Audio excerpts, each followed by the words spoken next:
tired of being weak. Not because life was hard, but because I finally understood what weakness was costing me. You are younger than me, so let me save you some years. Weakness doesn't look the way you think it does. It's not crying. It's not failing. It's not needing help. Weakness is delay. It's knowing what needs to be done and convincing yourself you'll do it later. When I was your age, I thought time was on my side. I thought hesitation was patience. I thought comfort was stability. I was wrong. Weakness is the habit of choosing the easier option and calling it reasonable. You tell yourself, I get serious when things calm down. I'll change when I'm more ready. I'll push harder once I feel confident. That's not planning. That's avoidance with a schedule. Life doesn't punish weakness immediately. That's why it's so dangerous.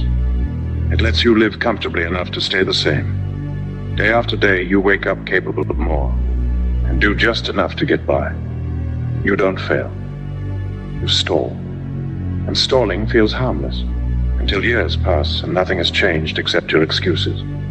Here's the truth I learned too late. Weakness isn't about what you can't do. It's about what you keep tolerating. You tolerate low standards. You tolerate distraction. You tolerate becoming less than you know you could be. And you call it being realistic. I'm not here to motivate you. I'm here to warn you.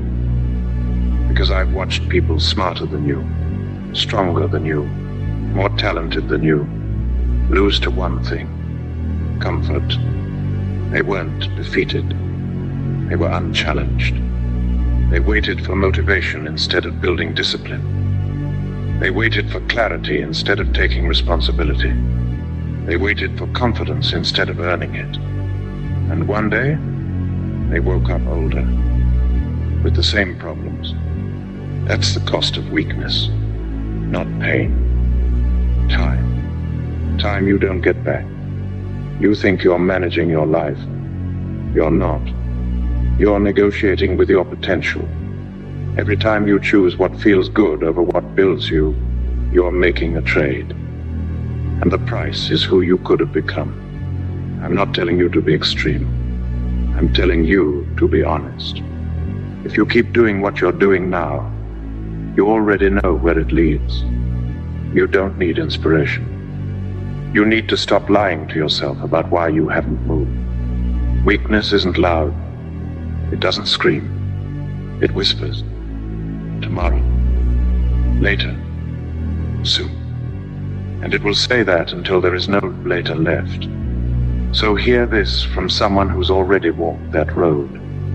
The moment you recognize the cost is the moment weakness stops being comfortable. And once you see it clearly, you don't need motivation.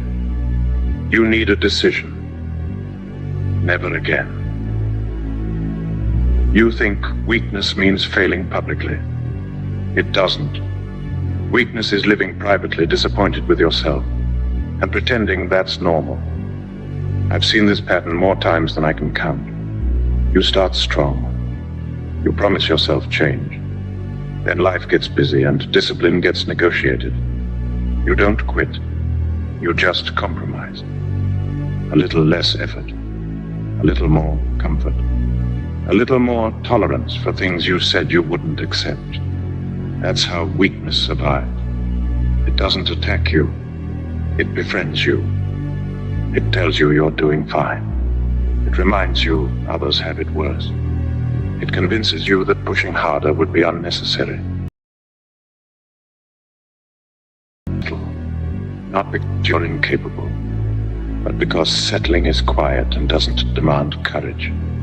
Let me tell you something I wish someone had told me early. Your future is built on what you do when no one is watching and nothing is urgent. When there's no deadline, no crisis, no pressure. That's when weakness shows itself. You scroll instead of building.